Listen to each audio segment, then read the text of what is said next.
Donc, dans un registre plus médical, les 2 derniers articles.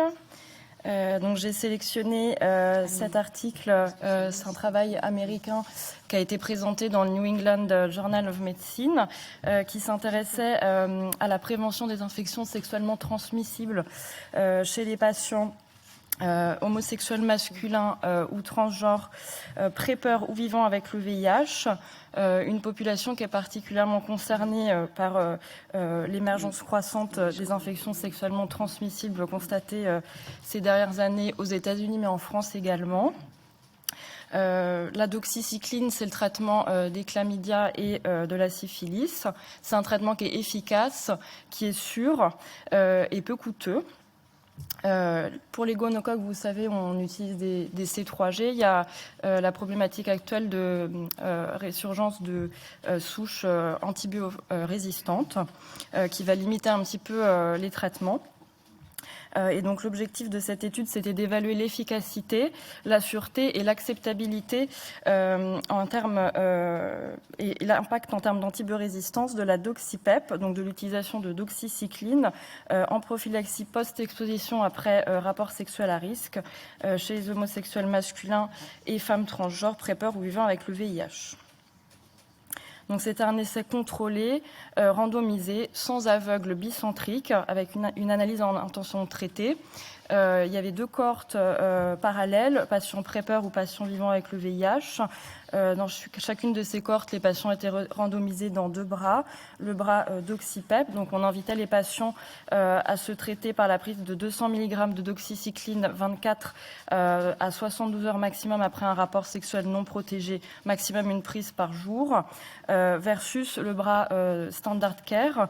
Donc c'était du dépistage et un traitement CIST documenté. Ils avaient prévu de suivre les patients pendant 1 an avec des consultations trimestrielles lors desquelles on les interrogeait sur leur activité sexuelle, donc le nombre de partenaires, le nombre de rapports, si les rapports étaient protégés ou pas, les éventuels symptômes, l'observance de la doxypep si c'était le bras doxypep et les éventuels effets secondaires observés. Et puis on dépistait donc les 3 principales IST hors HPV, donc gono, chlamydia et syphilis, par la réalisation d'écouvillons, de recueil d'urine et de sérologie. Le critère de jugement principal, c'était l'incidence trimestrielle d'au moins l'une de ces IST à la consultation trimestrielle. Et donc, 500 patients ont été inclus, une majorité de prépeurs, les transgenres sont très peu nombreux. Les populations étaient comparables dans les 2 cohortes et dans les 2 bras dans chaque cohorte, avec des populations très cosmopolites. Les revenus étaient globalement assez élevés chez ces patients, qui étaient des patients jeunes. 30% des patients présentaient au moins une IST au moment de l'inclusion dans l'étude. Et je précise qu'il y avait 90% des rapports sexuels qui étaient déclarés comme non protégés. Et donc on a des résultats qui sont intéressants puisque dans la cohorte PrEP, dans le bras doxypep, on avait à la consultation trimestrielle 10,7% des patients qui présentaient une IST versus 32% dans le bras standard avec un risque relatif de 0,34 et c'est significatif. Et on a des résultats similaires dans la cohorte patients vivant avec le VIH, ce qui fait une réduction quand même de 2/3 du taux d'incidence de ces IST. Et puis les résultats étaient également positifs lorsqu'on s'intéressait séparément à chacune de ces IST. Lorsqu'on regarde le risque cumulatif d'IST dans le temps, là aussi, on voit nettement que pour les patients qui prenaient la PrEP, on avait une réduction du risque de présenter une IST dans le temps comparablement au bras standard, avec un hazard ratio de 0,36 chez les prépeurs et 0,48 chez les patients vivant avec le VIH.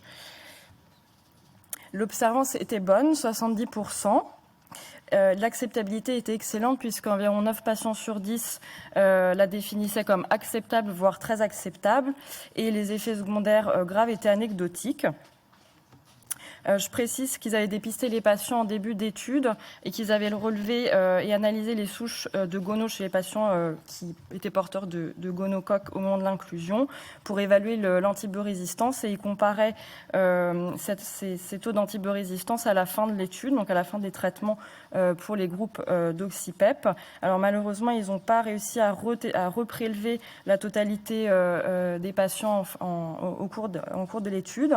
À l'inclusion, ils avaient 25% de ces gonocoques dépistés qui étaient résistants à la tétracycline. Donc ils utilisent la tétracycline parce que c'est ce qui est classiquement testé en substitut de la doxy. Donc on superpose les résultats pour la doxy. Et en fin d'étude, on avait l'impression que dans le groupe d'oxypep, il y avait plus de gonocoques résistants, mais c'est des résultats à prendre avec des pincettes du fait du manque d'effectifs.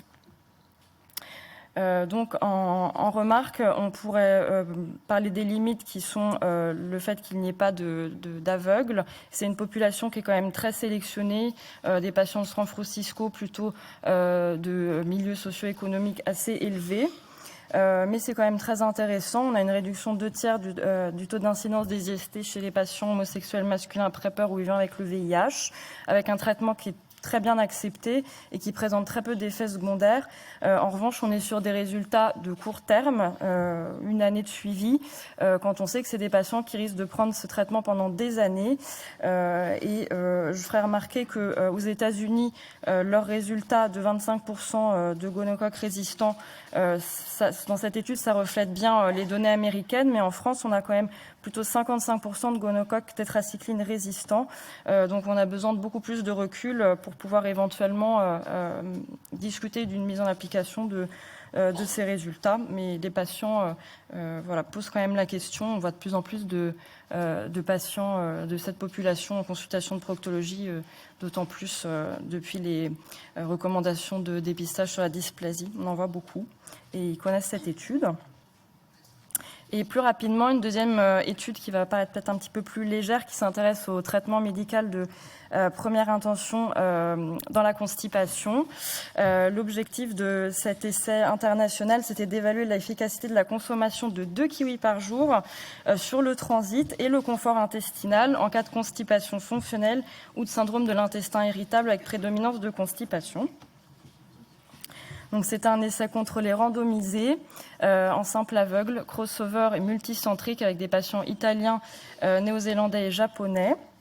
Les patients étaient étudiés selon 3 groupes: constipés, syndrome de l'intestin irritable avec prédominance de constipation, et comparés à des patients sains, enfin non symptomatiques, non constipés.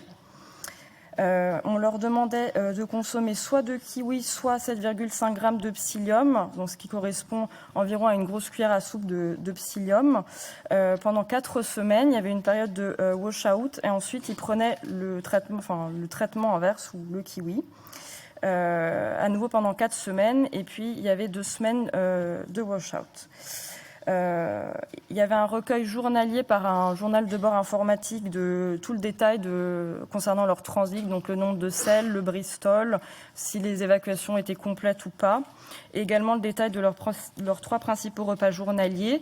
Et puis il y avait des consultations au début et à la fin de chaque phase de traitement, lors desquelles l'on recueillait des scores de symptômes, donc le Gastro-Intestinal Symptom Rating Scale, qui est un score symptomatique validé dans le syndrome de l'intestin irritable, l'IBS-SSI, et on recueillait également le Bristol et des scores de qualité de vie validés. Le critère de jugement principal, c'était le nombre de selles spontanées et complètes par semaine à la 4e semaine de traitement. Et donc, il visait une augmentation d'au moins 1,5 selles par semaine pour que ce soit positif, avec pour critère de jugement secondaire le confort intestinal, la consistance des selles et la qualité de vie. 184 patients étaient inclus, 60 pour chaque groupe. Les groupes étaient comparables, c'était des patients jeunes et très principalement des femmes. Et donc les résultats sont positifs. Avec 2 kiwis par jour, on a une augmentation de plus d'1,5 selle par semaine comparativement à l'inclusion dans tous les groupes, constipés, syndrome de l'intestin irritable. Lorsqu'on comparait directement les kiwis au psyllium, on voit qu'avec le kiwi, on a quand même une augmentation plus importante du nombre de selles par semaine. On passe d'une différence de 0,7 selles par semaine à plus d'1,7 selles par semaine. Donc, ce n'est pas des résultats très importants, mais quand même. Et puis, on avait également une amélioration nette des symptômes qui est significative avec une réduction des scores symptomatiques dans tous les groupes. Donc c'est pas révolutionnaire, mais ça a le mérite d'être la première étude de ce type. On a quand même de plus en plus de patients en consultation de proctologie qui sont pas, qui n'ont pas envie de prendre des médicaments. Le Spagulac, c'est mal toléré. Le Movicol, c'est en rupture. Et puis de plus en plus de demandes de choses naturelles. Donc ça a le mérite au moins d'être une étude multicentrique prospective qui confirme les propriétés laxatives du kiwi, qui peut donc être proposée en alternative à vos patients au mucilage, vos patients constipés, en gardant à l'esprit que consommer 2 kiwis par jour, c'est un petit peu cher. Hein. Ça, c'est une photo prise au rayon fruits de l'Intermarché de Bouliac. Donc 69 centimes le kiwi, s'il faut en prendre 2 par jour tous les jours. Et qu'on compare au prix d'1 kilo de psyllium blond à 23 €. Voilà, ça vous revient à 15 centimes par jour de psyllium. Donc c'est cher, mais c'est naturel. Et je vous remercie.